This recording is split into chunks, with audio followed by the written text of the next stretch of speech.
Hey everyone, I'm Melisa Keenan, CEO and owner at Coaching with Melisa Keenan, and I'm your go to expert on intuitive relationships. I help. Oh, it looks like maybe we just went live. So, hi, I'm Melisa Keenan. Gosh dang it. I really wish that I could make this entry very smooth. It bugs me because every time I go live, I'm like, am I live? I don't know. I'm Melisa Keenan. I'm CEO and international intimacy coach. And I'm your go to expert for intuitive relationships, approaching your relationships from your intuition and your inner knowing. And I want to talk today to a very delicate subject that has come up over and over in talking with women, especially high level business women, about what it's like when you make more money than your husband, what it's like when you make that transition, what it's like after you've made that transition, how that's impacting you, how that's impacting the relationship, and some of the things that I hear that come up. And I approach this topic really delicately because, um, oh gosh, there's nothing worse than going into a space with a lot of high level business women and sharing, like, yeah, my husband is mad at me all the time now that I make more money than him, or sharing, some of the consequences or things that are happening in your relationship now that you've decided to go out and be an impact in the world. Because in the feminist world, there is no space, there is not even a breath available for that. And people are going to start saying things like, kick his ass out or whatever. And so I am not here to say that to you. I am here to hold a sacred space. And if you watch this and you never let another soul know that you watched it, I want you to know that's okay. Like, I'm here to speak to this because I know it doesn't feel safe for you to speak to it anywhere. So we have to go to, these secret corners to tell people, like, this is what's happening. And we're faced all of a sudden with this crossroads that we didn't even want. Um, in a lot of cases, we didn't want. Women will say things were going great. I thought things were going totally wonderfully in our marriage until I started making more money than him. And some of these old paradigms all of a sudden come out of our husbands, like, you're supposed to be the mother and I'm supposed to be the provider. And I know if you're listening to this and you're like, this is not my situation, that feels like nails on a chalkboard. Even if it is your situation, it probably feels like nails on a chalkboard. um and yet we love our husbands, we've created families with our husbands, we've got children. It's not like, I feel like the up and coming generation wants us to just say, oh, our relationships are just so disposable. And for some of us, it's like, I actually, for me, marriage is a deep value. I'm going to do whatever I can to make it work before I just go, you know, rinse and repeat, like, with somebody new. And so that's the heart of the woman that I'm speaking to. If that's you, you're in the right place. If you're watching this on the replay, or whether you're watching this now, or if maybe you know somebody who needs to hear this message, please share this. Share this with anyone that needs it. Reach out to me, DM me. Let's talk about what's coming up in your relationship. But I wanna go a little deeper into what happens in these situations. And I feel like we've even experienced it. If I just get a little bit vulnerable here with you, I opened a coaching business. I was a stay-at-home mom for 9 years. I opened a coaching business. It's been 3.5 years. My business crossed six figures this year, and we have a trajectory for $1 million next year. Um, and So let me just get really vulnerable with you here for a minute. This is what it was like for us. When I began as a coach, we were on Medicaid and food stamps. We have 4 kids. My husband's a school teacher. The shame that he carried on a daily basis for us, and how he was showing up as the provider, was tangible. It was like in the air that we breathed every day. Um, And we prayed and prayed and prayed all the time about how to approach our money situation differently. And it never felt right. We tried different little, we would try doing a multi-level marketing thing together or whatever, and nothing ever stuck. Nothing ever felt right until I felt called to serve women about intimacy. And it was my calling, and it took off, and it took off fast. And I was terrified. My husband made about $3,500 a month, and that's what we lived on. I was terrified when my business brought in $3,500 for the first time. I was terrified. And it was fascinating. What was funny about it is I can remember that I put off looking and doing my accounting for like months and months because I was like, this is coming and I'm scared. I instead should have been like, this is so great. This is going to free up so much for us. I was scared for so many reasons. One of the reasons was because that meant I was taking us off of Medicaid and food stamps, which was something that I never wanted to be on in the first place, but I was terrified to take on those responsibilities in the family. And what does that mean for the dynamic of our relationship, right? I was terrified. And I was also terrified, more than that, I was terrified that my husband was going to leave me. And when I said it out loud, it felt dumb. I was like, this is so dumb. Like, I know I'm married to this wonderful man. Why do I even feel this way? But nevertheless, that was how I felt. And it has brought up some insecurities for my husband, given the fact that being the provider was a very strong value that we both held. It is still a strong value that we hold. And here's why.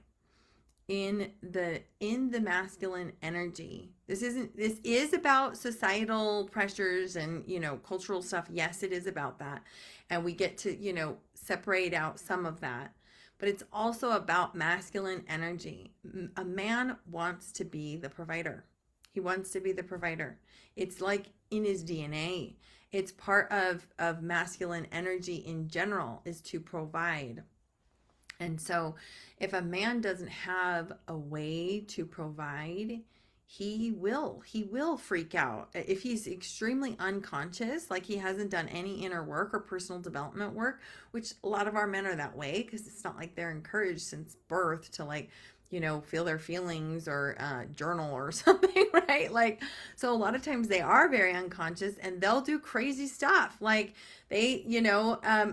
so my question is, how is it possible, and I'm just curious here, and ask yourself this question, that you have held yourself back from growing for fear of repercussions of what might happen in your marriage? A man does want to provide. So a lot of times this will keep us small. Well, guess what? I have a mission on the friggin' planet. I was called to do this work. So what am I supposed to do? Piddle around with my little $3,000 a month for the rest of my career? No, that's not what I'm supposed to do. And that's not what you're supposed to do either. So how do we reconcile this? How do we make this right? What do we do in the marriage? The man needs to feel like the provider. And here's kind of the sad truth. If you find yourself in a marriage where all of a sudden things have gotten really rocky because you became a career woman, and you're going, I don't understand, because I thought we had a really good relationship until this point, until I started working. He started to feel threatened by me bringing in income. He started to feel threatened by the amount of time it was taking. Now I'm resentful because I'm still doing all the household stuff and all the kid stuff, and I'm a career woman, and I'm running a business that's even more successful than his. These are real issues. I want to validate that for you. These are real things that are happening, and it's okay that this is uncomfortable and that you don't know how to do this and how to figure this out. You've never done it before. It's okay. And so what do we do then? Typically, what I see in this is there was a lack of true intimacy beforehand. And hang with me. Here's why I say this, is because if your husband feels like his only real grounding, anchoring point in the marriage is being the provider in terms of being the piggy bank, being the bank, being the wallet, then there's a disconnect there. He never was the wallet. He never was the wallet. But he thrives knowing that he's providing for his family. It's like in their DNA evolutionarily, right? It's like, I got to protect this family. I got to protect my tribe, right? So it's in his DNA to be the provider. So what we get to do is break down what being provider can look like in your relationship. What can that look like in your family? Because we're raised in a feminist society, right? So likely you were raised feeling very capable, being told you're very capable and you can do everything you want on your own. You don't need anyone else. You don't need to depend on anyone else. You don't need to wait for anyone else. Gone are the days of waiting to get out of the car because I can't possibly open the door. And some of these things that our ancestors literally believed and lived and did, right? And so those days are gone. But what happens is we have become so capable, we don't even know how to accept their help. And as long as we're rejecting their help, they can't provide in any other way. So it's still acceptable socially, societally, it's still acceptable for a man to make more money than his wife or whatever, right? And so he has found value in that. Guess what? The solution is simple. You need to start receiving your husband. You need to start letting him help. You need to sit down with him and let him serve. Let him lead. It could be as simple as let him plan the next vacation. It could be as simple as let things fall apart a little bit at home and see what he does about it. Let him come up with some of the solutions. We don't want to even give up any of our control because it's like, well, he's not going to do it right. Well, what matters more? The marriage or that this little task gets done right? I'm telling you, this is the solution. Because we, raised in this feminist culture, are conditioned to be in masculine energy more. So we have a husband who wants to be in his masculine energy. We have a wife who wants to be in her masculine energy, and that is going to repel. And it repels every time. And it worked, and maybe it was things could get by. Things could be excused. Things could be let go of when he felt like he was still being able to provide because he made more money than you, or he was, the sole income provider in my family's case, right? It was like, okay, well, even though she doesn't let me make any choices in the house, or she has to micromanage and control stuff, it's okay because I'm still the provider. Well, now what? Where is his role? Where is his role? A lot of times we want to kind of emasculate our husbands and try and get them to be our best friend. But that's not really what our heart wants. We don't really want that. Sometimes our husbands will fall into that role. So we will be in the masculine role in the marriage. This doesn't mean you're the macho man or you're wearing a suit every day or something it's not the cultural stuff. I'm talking about energetically. We'll step into the masculine role, the go-getter, the achiever, the controller, the leader, the decider, the doer, the giver, the provider. We do everything, right? And then our husbands fall into this more supportive, subtle, soft role. They're maybe more emotional. They're more nurturing with the children, these kinds of things. It doesn't have anything to do with vacuuming. Vacuuming is just a choice. Whoever wants to vacuum, that's a cultural thing. That's not actual femininity. So, but he'll fall into this more feminine role. And then when that happens, if he really is okay, and he just falls into this more feminine kind of support role of you, often you'll lose your sex drive. This is a thing. This is happening all the time, you guys, all the time. Because you're not really attracted to a super feely, emotional man.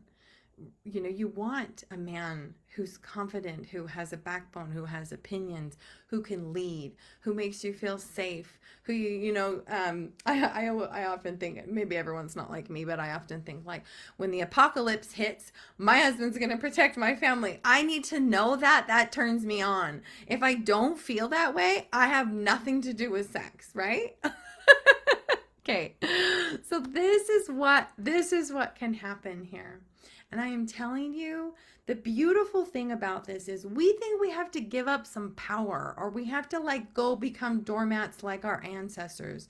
And that's not what true feminine energy is calling us to.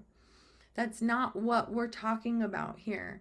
There's something beautiful in between. We have swung the pendulum, right? Our ancestors are over here, and we're like, they were a doormat and they put up with all this crap, and then they endured trauma because of it, and they didn't stand up for themselves, and sometimes they didn't stand up for their children. Like, this is me talking about my ancestry.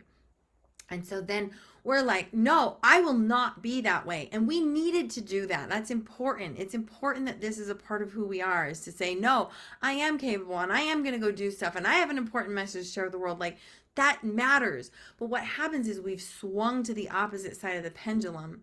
And it's like, I'm just going to be the man in the relationship. And that doesn't serve us either. So not only is it not serving the marriage, and is it causing this friction over here in the marriage, it's also causing friction in you, inside of you. Here's how you can know. You have tight shoulders all the time. You have anxiety. You can't sleep at night. Your stomach is in knots. You feel resentful because you're doing everything. These are some of the things, right? And then the disconnection in the marriage just grows and grows and grows.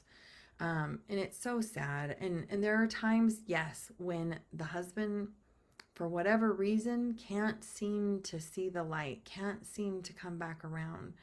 And I empathize with women who are in those situations. I really do.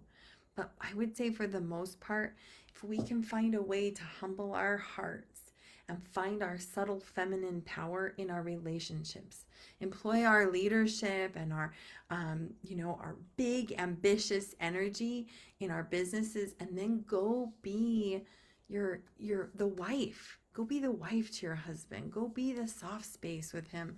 Go, kick your shoes off and give yourself permission to receive from him, instead of feeling like you have to do and give all the time. Now that sounds kind of simple, right? It's like, okay, let him plan some vacations, and I'm going to go like take my shoes off and let him do some stuff around the house. Maybe that doesn't sound like such a big thing. But what I have found after working with women for 3.5 years and speaking with hundreds and hundreds and hundreds of women about what happens in this dynamic is, because of our DNA, because of our ancestry, and because of our own life experiences, we have put up walls.